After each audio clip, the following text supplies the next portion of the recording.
Anatar. Anatar. The Okay. the Lord. What did you say low? What? You confused me. I'm sorry. You confused me. Okay. The Lord of Nah, it's gifts. fine. Anatar, the Lord of gifts. And they had at first much profit from his friendship.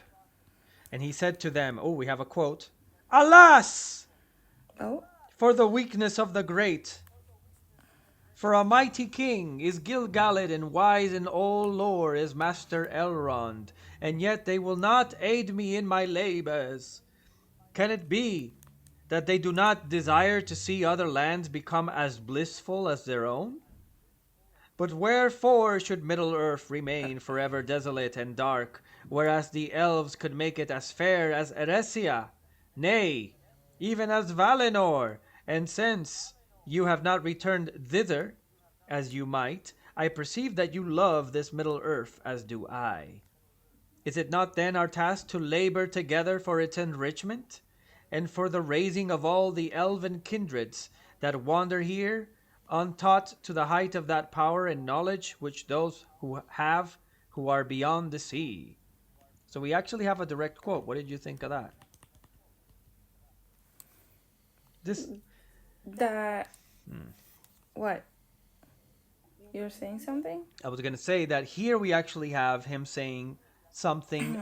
We get an actual feel for how he's manipulative that they could have used. Yeah, that's What did that's what I was thinking. what I did was like, what did you think?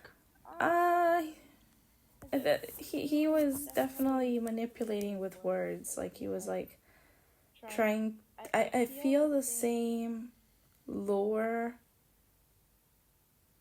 the rings themselves have on people, because in the movies, which is the only thing I watched, it's always represented as like some kind of whispering that's manipulating you to be more greedy than you are. Uh-huh. And that's kind of the same thing he's doing now, Could be.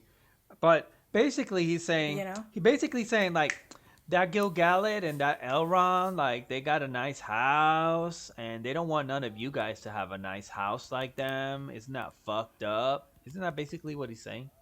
It's it's so fucked up, and he's right. He's He basically is. he, It is fucked up. so you agree with Sauron?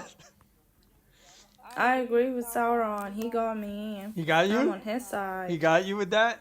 He's Yeah. basically like, how come they get to have the nice houses and we well, why can't we have a nice house too? Like what's fuck what's that's they're greedy. Yeah, They be like, greedy. So that's how he well, if manipulated. they're greedy, we can be greedy too. That's what he's saying. It was in a region. Yeah. It was in a region that the councils oh bless you.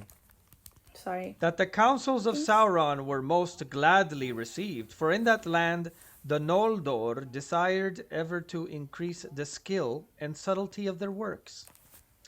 Moreover, they were not at peace in their hearts, since they had refused to return into the West, and they desired both to stay in Middle Earth, which indeed they loved, and yet to enjoy the bliss of those that had departed. Therefore they hearkened to Sauron.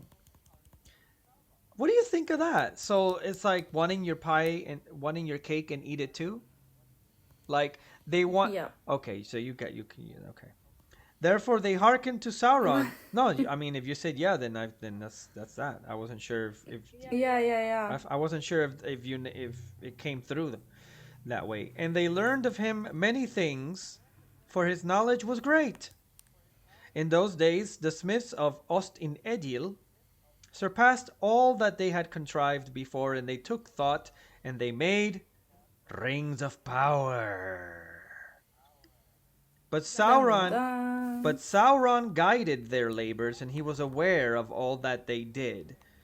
For his desire was to set a bond upon the elves, and to bring them under his vigilance. Now the elves made many rings, so they were just cranking them out. They should Yeah, they're basically. a ring making factory. They should be right now making shit ton of rings. Like it shouldn't even be like it should just be ring making factory happening right now, you know? But secretly, Yeah. okay, so they made many rings. It wasn't like unusual. But secretly, Sauron made one ring to rule all the others, which we haven't seen on screen. I don't know if at this point he technically has the one ring or not, because right now he said he secretly made the one ring to rule all the others, and their power was bound up with it, to be subject wholly to it, and to last only so long as it too should last. What? They didn't craft all the rings yet though, right?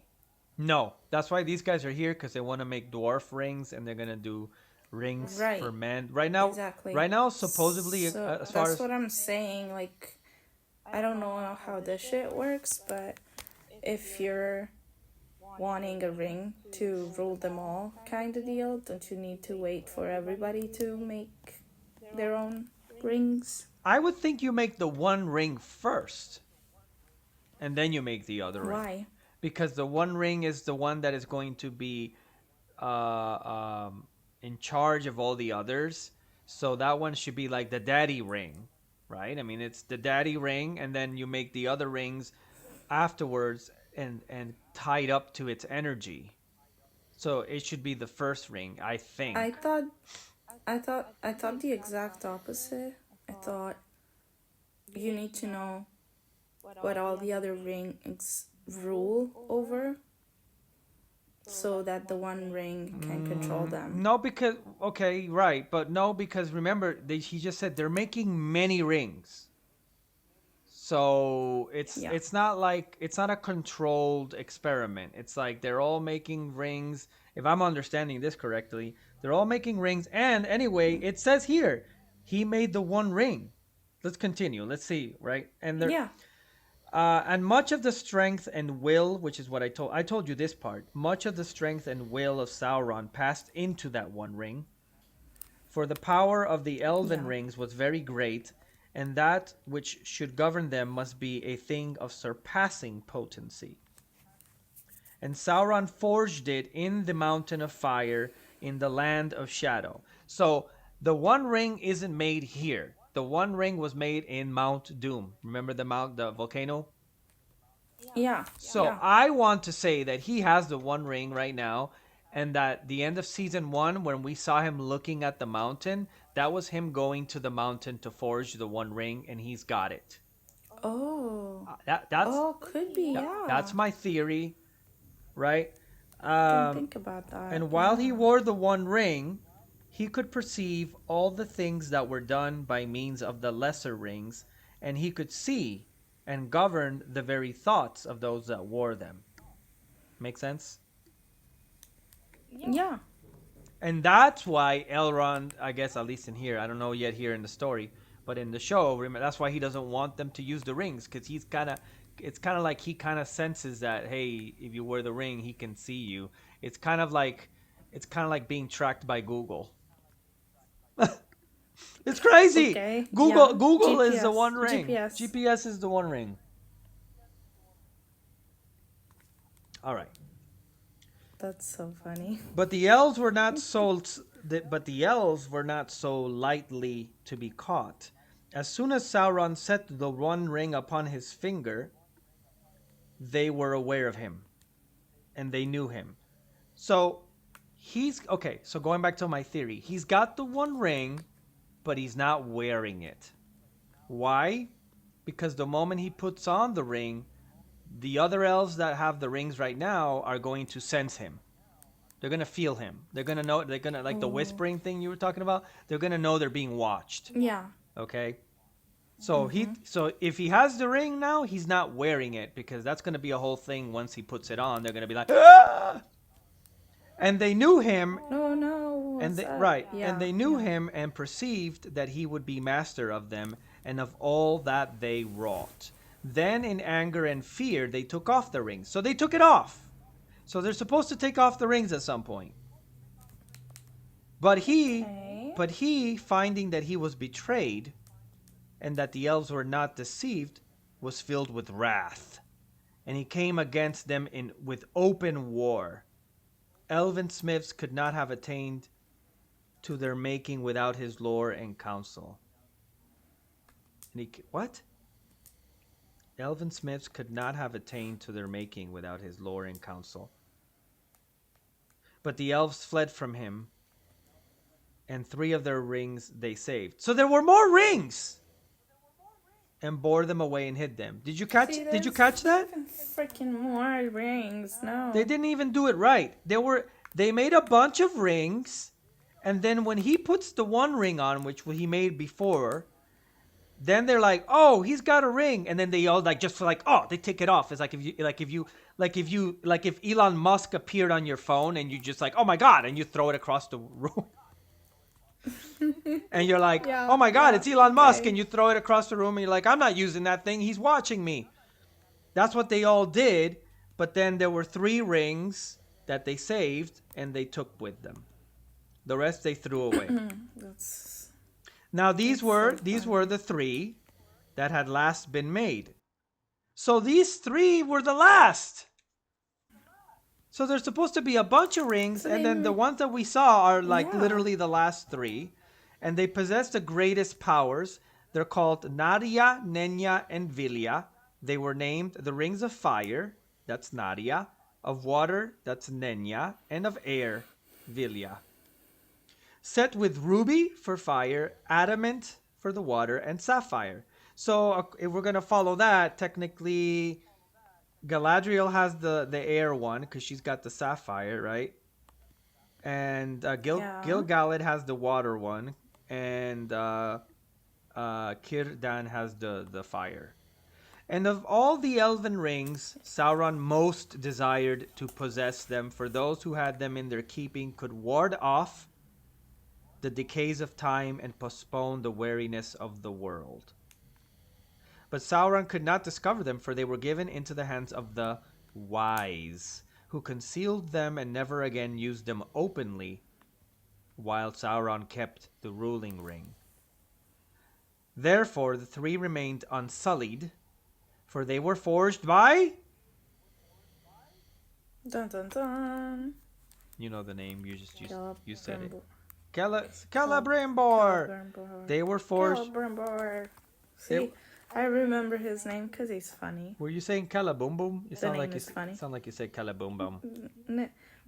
No. No? Okay. No. For they were forged by Celebrimbor alone.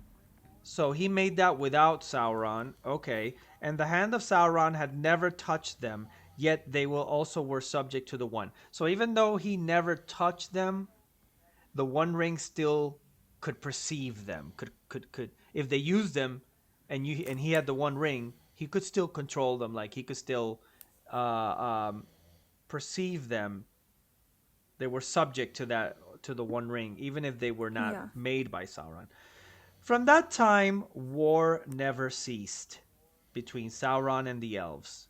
We're not up to that in the story, but as like you saw, at some point he's gonna wear the One Ring, or he's gonna want to control them, and they're gonna say, "No, fuck you," and then he's gonna be like, "Fine, this is war," and then that's gonna be the beginning of like never-ending war between Sauron and the elves. And Eregion, which is where we are, was laid waste, so it's gonna be destroyed. And Celebrimbor slain. Celebrimbor's gonna die.